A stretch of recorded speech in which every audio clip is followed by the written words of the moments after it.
Okay, so let's go ahead. I'm just going to share my screen really quickly. All right. So, as an introduction to this, I think one of the most interesting ways that you can approach this is to acknowledge the historical time period in which Ray Bradbury was writing this. Does Ray Bradbury go through and sort of seem to predict crazy stuff like VR? Kind of, sort of, yeah. But let's take a look, and we're just going to wrap this in a little bit of history. So, first of all, this is a piece by Norman Rockwell. Norman Rockwell is kind of famous for doing Americana, and specifically, you'll usually see Norman Rockwell in like your doctor's office or your dentist's office. But it's supposed to be like this is the slice of American life, right? We've got this is a Saturday afternoon or whatever it is. Okay, so we've got, I'm sorry, my timer's going off. Okay. So we have like a slice of Americana, and that's what Norman Rockwell is. Now, Norman Rockwell published a lot of his artwork in a newspaper called the Saturday Evening Post. And the Saturday Evening Post would be something that the majority of people in the United States would read as just like part of culture, right? So they would sit down and they would read the paper, and the paper would be the Saturday Evening Post, and it would be something that would be akin to today when we watch movies with our family on Netflix, right? Or everyone's like, oh, did you hear the new blank blank series came out? So that's kind of what the Saturday Evening Post was for people of the time period. So at age 15, Ray Bradbury, the author of Fahrenheit 451, submitted a story to the Saturday Evening Post, and he was published, right? And this is the same place that Norman Rockwell, the artist of this particular piece, published. So let's take a look at the signifiers in this, which I find to be pretty interesting. So when you're looking at this piece, I want you, and you're going to pause it for just a second because I want you to play a game with me. When you're looking at this piece, I want you to count how many crosses you see. And by crosses, I mean like in the Judeo-Christian sense of a cross, right? So not just a cross, and actually, no, I take that back. You can do like that kind of cross too, but you might get hung up on some of these, right? So like these could be crosses as well. So just we'll get to it in a second, but your interpretation's your interpretation. But I want you to focus on the idea of a cross. So take a moment now, pause the video, count how many crosses that you see. I'll give you a second to do it.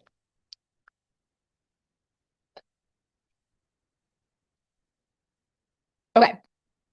So hopefully you were able to at least see this one because it's a black or it's a red on white, which, by the way, just so you know, Ray Bradbury also did some advertisements during World War II for the Red Cross. So just a bit of history there.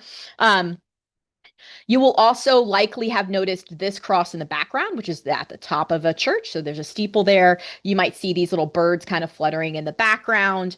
Hopefully, you were able to notice this cross, right? So this cross in the foreground that we see, and it seems to also be at the steeple. So this cross is at a steeple, and this cross seems to be at a steeple. And if you were really, really good and you were able to somehow magically zoom in, you might have noticed this cross in the very background back here. All right. So, what is this particular art piece doing? Well, first thing that you notice is that this is an old man. He seems super, super ecstatic. This is a young man, and he's kind of like, yep, that's cool, whatever, but like a much slighter smile. So, he seems to be completely enamored with the fact that we have this, and you may not know what this is because this is old people technology. This is a TV antenna. In order for you to get a picture, and in these cases, it was like a black and white picture, in order for you to get that picture there, you had to have an antenna at the top of your house, right? And so, on the basis of this, at the very beginning, you can go, oh, well, this is clearly a commentary on how like television is starting to kind of like replace the church steeple. Okay. And I would argue that that's probably exactly what Norman Rockwell wanted to do. But let's go a little bit deeper and let's link it to Fahrenheit 451, shall we? Okay. So, first of all, the fact that we have these little birds kind of floating around, on first glance, that seems to be kind of like, why are there birds? Who really cares? Maybe they just symbolize freedom. But I'm going to give you an idea, and you can take this or you can throw it away. I think that the birds flying around like this symbolize the fact that the bell has rung. And I think that maybe this bell that has rung is the bell for Sunday church. So, this is my conjecture. But I wonder if maybe one of the things that Norman Rockwell was trying to imply was a different form of worship. Namely, we are no longer worshiping together as a family in this establishment. Now we are worshiping this box, right? And that's why we have this perfect position of it being on the steeple. so that the young people are kind of like, yep, it's pretty cool, Pops, but the old people are extremely enamored by it, right? We also have this little red cross here, which is important. It's definitely in the window, right? But what is the Red Cross supposed to do? Well, the Red Cross is supposed to be someone that, gives us relief in times of war, and they're supposed to be kind of like the caregivers of society. And it seems as though this Red Cross sticker is just sort of stuck in the corner of a window, completely forgotten because we are absolutely fascinated by this, right? What else is kind of forgotten because of their fascination with the television? Well, looks like kind of nature itself. We have this kind of like overgrown flower box, and he's smushing it down with his elbow. I'm sure his wife's not going to like that. And we have this other poor pot that's like falling out and there's some cracks in it. So nature itself has been completely neglected. And this isn't really even nature. It's just like contained nature so that he can like, see nature. He's not actually out in nature, right? So there's that as well also being neglected. And then if you want to go super deep, which why not? Because it's super fun to do so. Why did he have this cross, if you want to say it's a cross, but why did he have this cross so far in the background? I think that it might have to do with the idea of communication. If we think about the way that communication actually works, talking to someone on the phone about things like nature or the church, those things are important and interesting, but they have kind of gone by the wayside because people, at least during this time period, are obsessed with screens. And so they're not talking about things. They're not talking about ideas. They're not really communicating. And they don't seem to be going to church on Sunday, right? Instead, they're staying home and they're looking at screens. And if you're starting to say, my goodness, that sounds oddly familiar, yeah, there's a reason for it. Okay, so let's go to the next piece of art. So I'm going to leave this up here for just a second. You might be familiar with this piece or one that is similar to it. I'm going to show you something in just a second, but I just want to kind of for you to take a look at that. Okay. So in that particular piece, by the way, that piece is by Salvador Dali. It is, first of all, it's called The Persistence of Memory is the name of the piece. All right. And hang on, I'm going to stop my screen share for 1 second. Okay. If you look at the beginning of Fahrenheit 451, this is my version of Fahrenheit 451. If you look at the beginning of Fahrenheit 451, there is a quote, and the quote says, "If they give you ruled paper, write the other way." And it is by Juan Ramon Jimenez. Juan Ramon Jimenez was a Spanish surrealist poet. And on the surface, this quote basically says, rebel against rules, rebel against societal norms. If they give you paper that has little lines on it and they say you're supposed to write, hang on, let me share my screen. Just realized I was not sharing my screen. All right. So if they give you ruled paper and they tell you that you're supposed to write this way, then what he's instructing you to do is to actually write this way as an act of rebellion, right? Juan Ramon Jimenez also believed that, quote, a permanent state of transition is man's most noble condition, meaning that coming to the conclusion that there is no conclusion is where man is going to be his highest self. That is the most important thing for man to accomplish, is the comfort in the fact that if you are given either this is evil and this is good, you recognize that pretty much everything is on a spectrum, right? So, when you're understanding that knowledge, that this is knowledge and that's not knowledge, well, that's a type of knowledge. And this is also a type of knowledge. And so breaking apart paradox is really important for surrealists and surrealist poets, absolutely.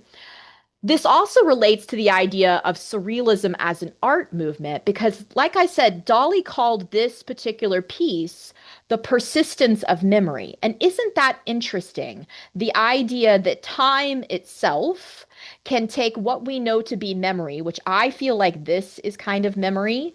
This looks like a person. There's an eyelash here. There's a nose here, right? But it's a melted person. And what is actually melting it? Well, time seems to be melting it. And that makes sense because if you think about man's journey throughout time, like basically all of our knowledge is passed down from generation to generation. And without writing or books or things like that, we're not going to really get that knowledge because we forget.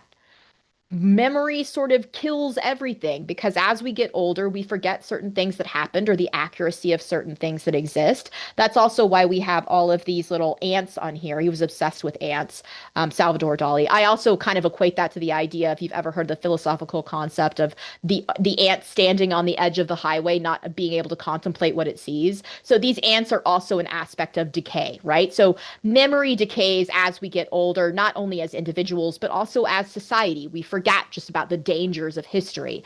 And in the world of Fahrenheit 451, that danger is even bigger because Montag represents a fireman, and the firemen in Fahrenheit 451 burn books. So that means that history itself has basically been burned away. So if you want to talk about losing the memory and the lessons from the past, that's a really, really big one. The last thing that I want to let you know that when it comes to this particular novel, before we actually start digging into it, is some of the history during the time period in which Ray Bradbury wrote it. Okay, so the first thing that you need to understand is that Ray Bradbury, and you know what I'm going to do? I'm going to actually move this over here so you can see. Come here, you. There we go. Okay. So when Ray Bradbury wrote this history, Hitler had just been defeated, and Hitler very famously burned books during the war, right? The Soviet Union also was banning and burning books. And then in 1949, Communist China comes to power, and they also burned books, all right? During 1945, there were probably less than 10,000 television sets in the country. And by 1950, there were 6 million. All right. Fahrenheit 451 was written in 1953. So if we're thinking about living in a state of technological flux, this is huge. Ray Bradbury is watching the boom of this technology, right? So Fahrenheit 451 was written in 1953, and by 1960, there were about 60 million people with home television sets. It was the newest technology, right? So when we think about the idea of technology in Fahrenheit 451, there was some scary technology. And Ray Bradbury very famously brings up the question of if this continues, and Neil Gaiman talks about this in the introduction to Fahrenheit 451.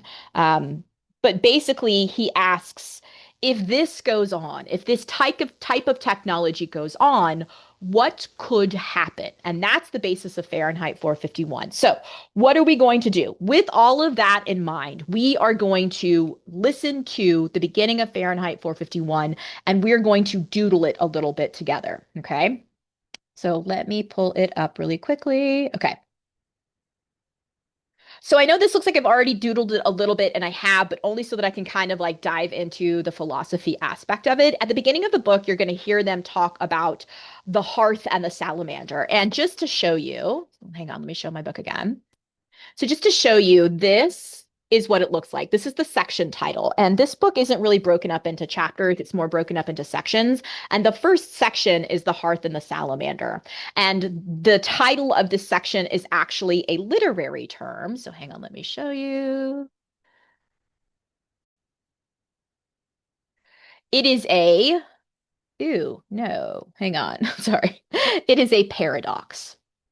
So it is two opposing ideas that are existing simultaneously. And the first one is the idea of the salamander. It's not the first one, but like for our purposes, a salamander is kind of like a cold, wet amphibian. It can live on land, also in the water.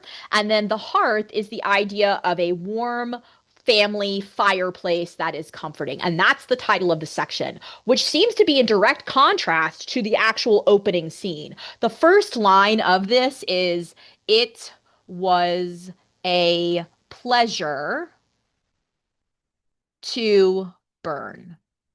Because our main character, Guy Montag, is a fireman. And the firemen in this particular book don't put out fires, they start them. So let's listen to the beginning of Fahrenheit 451, and we're going to sketch this one together.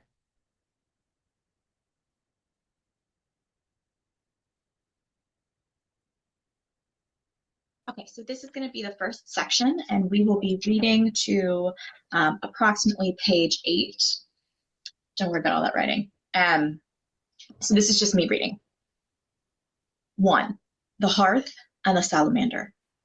It was a pleasure to burn. It was a special pleasure to see things eaten, to see things blackened and changed. With the brass nozzle in his fists, with the great python spitting its venomous kerosene upon the world, the blood pounded in his head, and his hands were the hands of some amazing conductor, playing all the symphonies of blazing and burning to bring down the tatters and charcoal ruins of history.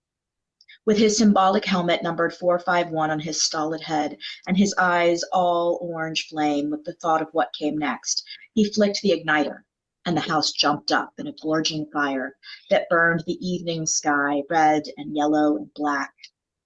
He strode in a swarm of fireflies. He wanted above all, like the old joke, to shove a marshmallow on a stick in the furnace while the flapping pigeon-winged books died on the porch and the lawn of the house, while the books went up in sparkling whirls and blew away on a wind turned dark with burning. Montag grinned the fierce grin of all men singed and driven back by flame. He knew that when he returned to the firehouse, he might wink at himself, a minstrel man burnt corpse in the mirror. Later, going to sleep, he would feel the fiery smile still gripped by his face muscles in the dark. It never went away, that smile. It never, ever went away, as long as he remembered. He hung up his black beetle-colored helmet and shined it. He hung his flame-proof jacket neatly. He showered luxuriously and then, whistling, hands in pockets, walked across the upper floor of the fire station and fell down the hole. At the last moment, when disaster seemed positive, he pulled his hands from his pockets and broke his fall by grasping the golden pole. He slid to a squeaking halt, the heels 1 inch from the concrete floor downstairs. He walked out of the fire station and along the midnight street toward the subway where the silent air-propelled train slid soundlessly down in the lubricated flue in the earth and led him out with a great puff of warm air onto the cream-tiled escalator rising to the suburb. Whistling, he let the escalator waft him into the still night air. He walked toward the corner, thinking little at all about nothing in particular. Before he reached the corner, however, he slowed as if a wind had sprung up from nowhere, as if someone had called his name. The last few nights he had had the most uncertain feelings about the sidewalk just around the corner here, moving in the starlight towards his house. He had felt that a moment prior to his making the turn, someone had been there. The air seemed charged with a special calm, as if someone had waited there quietly and only a moment before he came simply turned to a shadow and let him through. Perhaps his nose detected a faint perfume. Perhaps the skin on the backs of his hands, on his face, felt the temperature rise at this one spot where a person standing might raise the immediate atmosphere 10 degrees for an instant. There was no understanding it. Each time he made the turn, he saw only the white, unused, buckling sidewalk with perhaps, on one night, something vanishing swiftly across the lawn before he could focus his eyes or speak. But now, tonight, he slowed almost to a stop. His inner mind, reaching out to turn the corner for him, had heard the faintest whisper. Breathing? Or was the atmosphere compressed merely by someone standing very quietly there, waiting? He turned the corner. The autumn leaves blew over the moonlit pavement in such a way as to make the girl who was moving there seem fixed to a sliding walk, letting the motion of the wind and the leaves carry her forward. Her head was half bent to watch her shoes stir the circling leaves. Her face was slender and milk white, and in it was a kind of gentle hunger that touched over everything with tireless curiosity. It was a look almost of pale surprise. The dark eyes were so fixed to the world that no move escaped them. Her dress was white, and it whispered. He almost thought he heard the motion of her hands as she walked, and the infinitely small sound now, the white stir of her face turning when she discovered she was a moment away from a man who stood in the middle of the pavement waiting. The trees overhead made a great sound of letting down their dry rain. The girl stopped and looked as if she might pull back in surprise, but instead stood regarding Montag with eyes so dark and shining and alive that he felt he had something quite wonderful. Excuse me, that he felt he had said something quite wonderful. But he knew his mouth had only moved to say hello. And then when she seemed hypnotized by the salamander on his arm and the phoenix disc on his chest, he spoke again. Of course, he said, you're the new neighbor, aren't you? And you must be, she raised her eyes from his professional symbols, a fireman. Her voice trailed off. How oddly you say that. I'd, uh, I'd have known it with my eyes shut, she said slowly. What, the smell of kerosene? My wife always complains, he laughed. You never wash it off completely. No, you don't, she said in awe. He felt she was walking in a circle about him, turning him end for end, shaking him quietly, and emptying his pockets without once moving herself. Kerosene, he said, because the silence had lengthened, is nothing but a perfume to me. Does it seem like that, really? Oh, of course, why not? She gave herself time to think of it. I don't know, she said. Sorry, she turned to face the sidewalk going toward their homes. Do you mind if I walk back with you? I'm Clarice McClellan. Clarice, Guy Montag. Come along. What are you doing out so late wandering around? How old are you? They walked in the warm, cool, blowing night of the silvered pavement, and there was the faintest breath of fresh apricots and strawberries in the air, and he looked around and realized this was quite impossible so late in the year. There was only the girl walking with him now, her face bright as snow in the moonlight, and he knew she was working his questions around, seeking the best answers she could possibly give.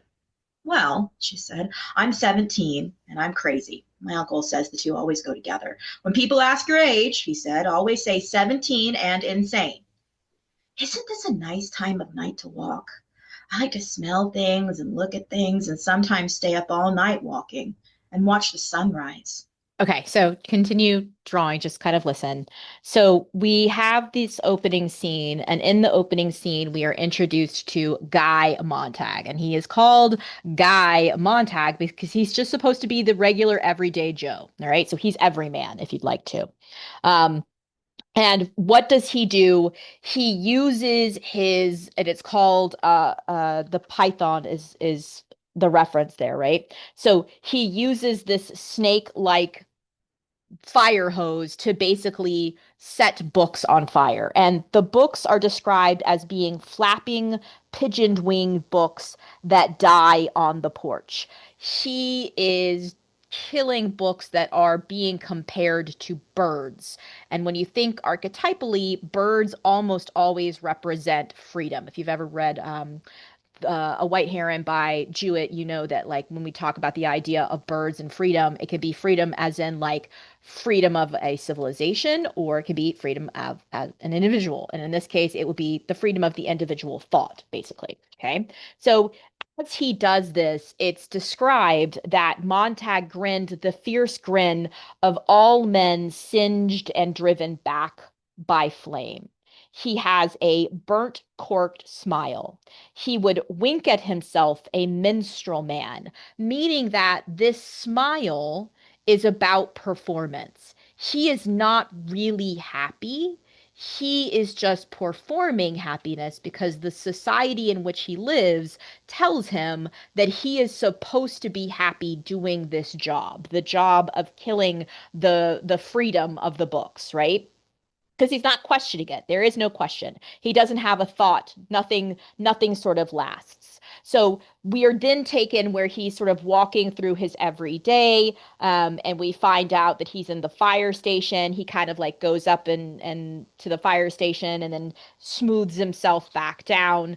And then we have a series of paradoxes. We talked about the paradox before of the salamander being a wet amphibious creature, and then we have this hearth, and the hearth is like supposed to be a symbol of home and fire, so they seem to be a paradox, and we have more of them. We have a special calm, right? We've also got there was dry rain, so we have these instances in which paradoxes happen, but his inner mind. So at one point in time, he's like sort of like thinking forward, and it says his inner mind reaching out to turn the corner for him, had it heard the faintest whisper, breathing, or was the atmosphere compressed by someone standing very quietly there? So the first moment in which Montag stops his like everyday momentum of just like go to work, burn the books, come home, go to work, burn the books, come home, is with his encounter with this mysterious girl named Clarice. And we just found out that Clarice is 17 and she's crazy, right? So the first encounter that he has with Clarice, it's called, charged with a special calm. It's related to the idea of dry rain, but it is the moment in which he first starts to question things. And I'm just going to read this paragraph to you. And while we're reading it, I'm going to put little hashtags next to every single time we hear Clarice being compared to a white light or a pale light. Okay, so here is the paragraph. The autumn leaves blew over in the moonlight. So hang on, I'm just going to draw a little moon because I want to make it pretty. All right, so here's our little hashtag, right? So that's the first one. The autumn leaves blew over the moonlit pavement in such a way as to make the girl who was moving there seem fixed to a sliding walk. So, fixed to a sliding walk is another paradox, letting the motion of the wind and the leaves carry her forward. Her head was half bent to watch her shoes stir the circling leaves. Her face was slender and milk white, and it was a kind of gentle hunger that touched over everything with tireless curiosity. It was a look almost of pale surprise. The dark eyes were so fixed to the world that no move escaped them. Her dress was white, and it whispered. He almost thought he heard the motion of her hands as she walked, and the infinitely small sound now of the white stir of her face turning when she discovered she was a moment away from a man who stood in the middle of the pavement waiting. All right. So, what does all of this white and this pale have to do with anything? Well, I'm going to draw your attention to the concept of fire, but maybe not in the way that you think. If you think about what fire does, and I'm going to put it on a candle. So, here's my little candle. I'm going to put it in so that we don't drip the wax. There we go. Isn't that lovely? If we think about the concept of a fire is going to give us light in a world of darkness. And that ultimately means that we are able to see or perceive the world around us. But if we're thinking about the idea of really, really bright light, like a bright, like fake light, if you stare directly at a fluorescent light, it hurts. It hurts your eyes. So too, if you stare directly at the sun, that also hurts your eyes. Why? Because those are so powerful that they become overwhelming. When we're thinking about the idea of enlightenment, I'm going to tell you a story about, it's actually not my story, it's Plato's story. So, Plato's allegory of the cave. And Plato's allegory of the cave says, hey, what if, when we talk about the idea of what the nature of reality is, what if instead of us being people who are living in what is real and what is true, imagine for a moment that all people are chained up inside of a cave. And in this cave, this is Socrates, by the way, yeah, Socrates via Plato. And in this cave, there is a wall, and on that wall, there are a bunch of shadows. Maybe they are shadows of cats. Maybe they are shadows of vases. But the people that are chained up in this particular cave have only known the cave wall. They don't know that there's anything outside the cave. That's all they see. It's what's in the cave wall. So they see these shadows and they are chained, right? There's a chain around their neck so that they can't leave, and there's a chain around their neck so that they can only look forward onto the cave wall. And so they get really good at naming these things. And they go, oh, that's a cat. And they go, oh, well, that's a vase. And so they're like, I'm really smart. I'm so super smart. I know all of the things. I can name all of the things, and those are the things. But what they don't know is that the things that they see on the wall aren't actually the things. They are simply the shadows of the things, right? So it's not actual knowledge. It's just sort of like pretending to be knowledge. But they don't know that because they're inside this cave. Now imagine one day that one of them somehow breaks free and he decides that he is going to look behind him. And when he looks behind him, he realizes that actually the things that they're seeing on the walls are simply shadows of things. And there are these other people that are holding up forms. So this guy's holding up a form of a cat. There it is. And it's casting a shadow on the wall. Why is it casting a shadow on the wall? Because between him and the wall, there is a fire. And that fire is allowing him to cast the shadow onto the wall. So these people that are trapped in the cave and have no idea, those people are like, oh my gosh, that is reality. When in fact, reality is being created for them by someone behind them that goes, look over here. Whatever you do, don't look outside of the cave. But then our guy breaks away and he gets out of the cave. Now, if you've ever stepped out of a movie theater in the middle of the day at 2 o'clock in the afternoon and the sun is bright and it's directly overhead, you know how painful it is to step into the bright light of day. But this guy steps into the bright light of day and it really, really hurts his eyes at first. And he looks all around and he realizes that the entire reality, the world that he knew before in that cave is not reality. Now he is in actual reality, and actual reality has grass, and it has trees, and it has a river, and and he sees his own reflection. Like all of this stuff that he thought was real wasn't real at all, and it was just a fake thing. So he's out here and his mind is being blown. He's just like, this is just insane. This is so enlightening. Now I understand a new reality, and everything that I thought I knew was real isn't real. And so his mind is just like blown, blown, blown, blown. It's very disconcerting, right? Now, that kind of waking into reality could almost make a man go crazy, okay? So in this moment, we have Montag, and he is beginning on his own journey out of, and I'm going to title this in case you ever want to go and like look it up. It's really interesting. Out of Plato's cave.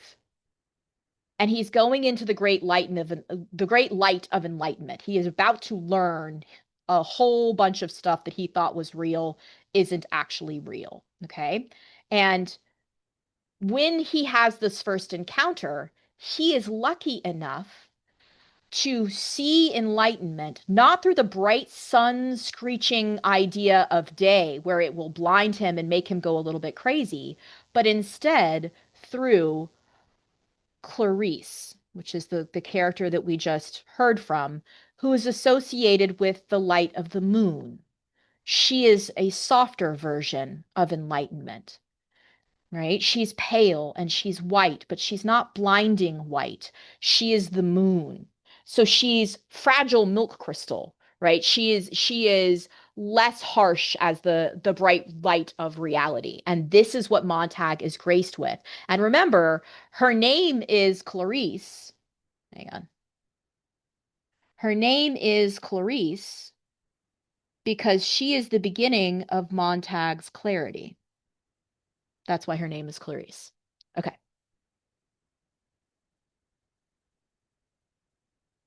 They walked on again in silence, and finally she said thoughtfully, "You know, I'm not afraid of you at all." He was surprised. Why would you be? Why should you be? So many people are afraid of firemen, I mean, but you're just a man after all. He saw himself in her eyes, suspended in two shining drops of bright water. Himself, dark and tiny, in fine detail, the lines around his mouth, everything there, as if her eyes were two miraculous bits of violet amber that might capture and hold him intact. Her face, turned to him now, was fragile milk crystal with a soft and constant light in it. It was not the hysterical light of electricity, but what? But the strangely comfortable and rare and gently flattering light of the candle. One time, as a child in a power failure, his mother had found and lit a last candle, and there had been a brief hour of rediscovery, of such illumination that space lost its vast dimensions and drew comfortably around them, and they, mother and son, alone, transformed, hoping that the power might not come on again too soon. And then Clarice McClellan said, "Do you mind if I ask how long you've worked at being a fireman?" Since I was 20, 10 years ago.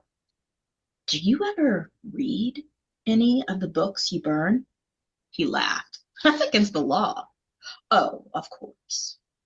It's fine work. Monday, burn Millay, Wednesday, Whitman, Friday, Faulkner, burn them to ashes, then burn the ashes. That's our official slogan." They walked still further, and the girl said, "Is it true that long ago firemen put fires out instead of going to start them?" "No. Houses have always been fireproof. Take my word for it." "Strange. I heard once that a long time ago houses used to burn by accident and they needed firemen to stop the flames." He laughed. She glanced quickly over. "Why are you laughing?" I don't know." He started to laugh again and stopped. "Why?" "You laugh when I haven't been funny and you answer right off. You never stop to think of what I've asked you." He stopped walking. "You are an odd one," he said, looking at her. "Haven't you any respect?" I don't mean to be insulting. It's just I love to watch people too much, I guess." "Well, doesn't this mean anything to you?" He tapped the numerals 451 stitched on his char-colored sleeve. "Yes," she whispered. She increased her pace. "Have you ever watched the jet cars racing on the boulevards down that way?" "You're changing the subject." "I sometimes think drivers don't know what grass is, or flowers, because they never see them slowly," she said. "If you showed a driver a green blur, 'Oh yes,' he'd say, 'that's grass.' A pink blur, 'That's a rose garden.' White blurs are houses, brown blurs are cows. My uncle drove so slowly on a highway once. He drove 40 miles an hour, and they jailed him for 2 days. Isn't that funny? Sad, too?" "You think too many things," said Montag uneasily. "I rarely watch the parlor walls or go to races or fun parks, so I've lots of time for crazy thoughts, I guess." "Have you seen the 200-foot-long billboards in the country beyond town? Did you know that once billboards were only 20 feet long? But cars started rushing by so quickly they had to stretch the advertising out so that it would last." "I didn't know that," Montag laughed abruptly. "Bet I know something else you don't. There's dew on the grass in the morning." He suddenly couldn't remember if he had known this or not, and it made him quite irritable. "And if you look," she nodded at the sky, "there's a man in the moon." He hadn't looked for a long time. They walked the rest of the way in silence, hers thoughtful, his a kind of clinching and uncomfortable silence in which he shot her accusing glances. When they reached her house, all its lights were blazing. "What's going on?" Montag had rarely seen that many house lights. "Oh, it's just my mother and father and uncle sitting around talking. It's like being a pedestrian, only rarer. My uncle was arrested another time, did I tell you? For being a pedestrian. Oh, we are most peculiar." "What do you talk about?" She laughed at this. "Good night." She started up her walk. Then she seemed to remember something and came back to look at him with wonder and curiosity. "Are you happy?"